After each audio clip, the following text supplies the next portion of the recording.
James West arrived at the cross streets of East 5th and Johnson as the rain belted down. He parked his car to observe several homeless people hiding out under cover. A tow truck arrived to assist the stranded motorist whose car had been hit. Flashing lights of an ambulance created a sense of excitement, but nothing was amusing about this intersection. Over the last year, 7 people had died here and more had landed in the local hospital. James West was an insurance investigator who had found an abnormal amount of activity here. He sat in his car and he observed the traffic lights and timed them with his stopwatch. All seemed normal.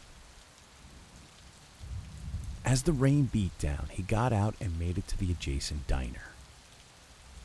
He ordered a burger from a waitress named Casey and sat down.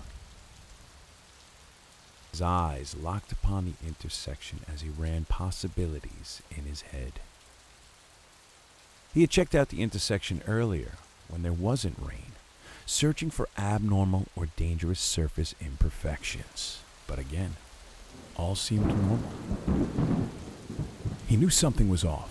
He just had to figure out what. As Casey served his food, he inquired if she had heard anything. She shook her head regrettably. James observed the tow truck take the car and passenger away and ordered dessert to go.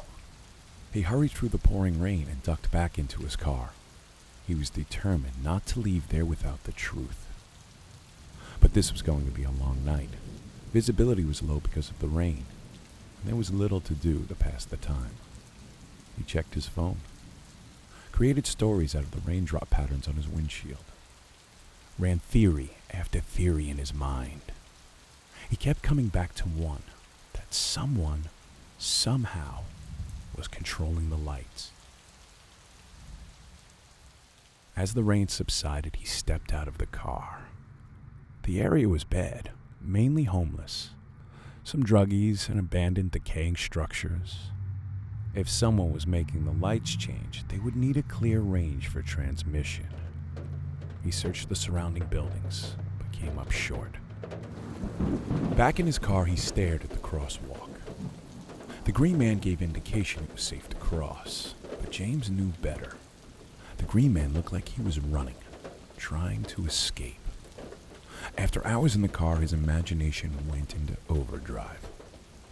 He envisioned the green man trapped in the light, desperately trying to get out.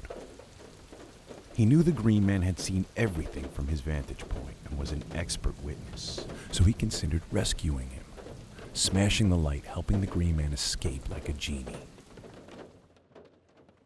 Morning came and James slept. When he woke, he continued his surveillance. Day turned into night again. Slumped back with his seat reclined, his eyes scanned everywhere, relentlessly searching for that answer. He watched a tow truck park on the side road. An elderly bag lady accidentally knocked over a shopping cart, spilling cans everywhere. 2 junkies got in a fight. Then, his eyes shot to the intersection as an SUV flipped on its side. He leapt out of his car, ran to the terrified and dazed driver. As an ambulance, police, and tow truck pulled up, both drivers claimed their light was green. James took a step back. There was something so similar about this, and similarity presented clues. It was the same ambulance, same local hospital, same tow truck company. His eyes studied the paramedics first, but then his suspicion shifted to the tow truck driver. There was something about the driver that seemed smug. He casually approached, close enough to snag the truck's license plate. Back in his car, he waited and watched. As the tow truck pulled away, James followed. Maintaining a safe distance, he trailed the tow truck to its depot. Then waited. It was a hunch, but James trusted his gut. A few hours later, 8 tow trucks left simultaneously. It was peculiar since he hadn't heard of any new accidents on his police scanner. But then the tow trucks split at an intersection, all going separate ways. James followed his original and stopped when it parked on top of a hill. James kept his distance and parked in the shadows to observe. The driver remained in the truck, waiting. An hour went by. Another tow truck pulled up beside the original. Both drivers spoke, and the new one parked nearby. James got out of his car and casually strode towards the tow trucks. As he passed, he glanced in. All he could see was the shadows of a man waiting inside. He stopped to pretend to do up his shoelace. He was really trying to see why they were there. He walked to the intersection and waited at the lights, then walked across the street and circled back around to his car. He sat back in and waited. Hours later, a speeding car rode towards the intersection. A red light changed to green. James' eyes widened. He could see another car coming who also had a green. A horrific crash ensued, and the two tow truck drivers simply sat there. James accelerated towards the inferno. He heroically leapt out of his car to pull a screaming woman from the flames. But as he got close, muffled sounds of a baby crying focused him on a mangled car seat in the back. He tried to open the door but couldn't. Thrown backwards, he hit the cement hard.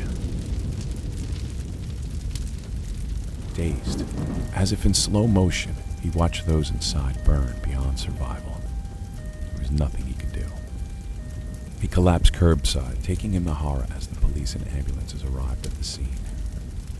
Then he watched as the two tow trucks slowly crept in. He staggered to his feet, focusing hard on the driver. The driver noticed and looked directly back.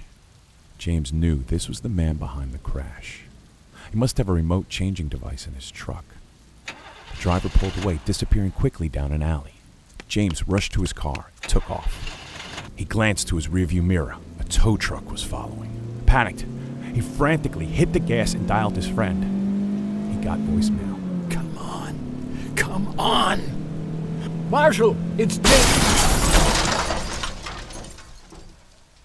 A car had smashed into him as he crossed an intersection.